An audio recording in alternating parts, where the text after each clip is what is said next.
আমার 50,000 ভোট আরো বেশি হইতো, কম পক্ষে ইলেকশন ফেয়ার হইতো। ভোটটা যদি ফেয়ার হইতো, মানে মারামারি দরাদরি বিএনপি দেখলে পিটায় গাঙ্গের মধ্যে ফালানো, এখনো মিটামিন হসপিটাল ভরা আছে, কিশোরগঞ্জে ভরা আছে, এখনো 3 জন লোক 2 বছর করে কারাদণ্ড আছে। কিসের আমার আনন্দ?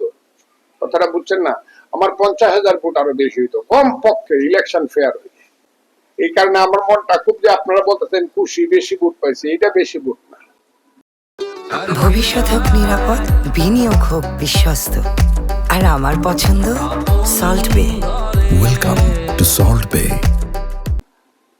বুঝছেন আপনি কথাটা? আমার 50,000 ভোট আমার কমায় দিছে। আমি মন্ত্রিত্ব কি পাবো না পাবো, এটা তো তারেক রহমান সাহেবের ব্যাপার, এটা দলের ব্যাপার। আমার এই ব্যাপারে কোনো ধরনের কথা নেই। দল যদি মনে করে অবশ্যই হবে, না হইলে হবে না। এটা নিয়ে আমার কোনো, আমার হলো জনগণের যে বাড়ি ম্যান্ডেট পাওয়ার কথা, এটা জনগণ আমার দিচ্ছে। 70 বছর বয়সে কোনোদিনই হসপিটালে এক রাত ঘুমাই নাই। হঠাৎ করে তারেক রহমান সাহেবের যে মহাসমাবেশ ছিল বৈঠকে 21 তারিখে, এটাতে যাওয়ার পথে অসুস্থ হয়ে গেছে।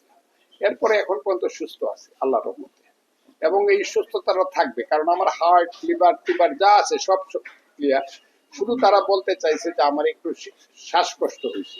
হাওরবাসীর কাছে মেসেজটা হইলো, আমি যতদিন আছি তাদের পাহারাদার হিসাবে, হ্যাঁ, বলতে গেলে তাদের রাজনৈতিক গোলাম হিসাবে আমি তাদের সেবা করে যাব সব জায়গাতে। হাওর শান্ত থাকবে, হাওরের মানুষের শান্তি থাকবে। ভালো মানুষ রাস্তা দিয়ে বুক ফুলায় হাঁটবে, খারাপ মানুষরা অনেক দূরে থাকবে সমাজে। এটা হইলো হাওরবাসীর কাছে আমার মেসেজ। আর উন্নয়নের জন্য যদি আল্লাহ 5 বছর রাখে, আমি একটা অফুরন্ত চেষ্টা করে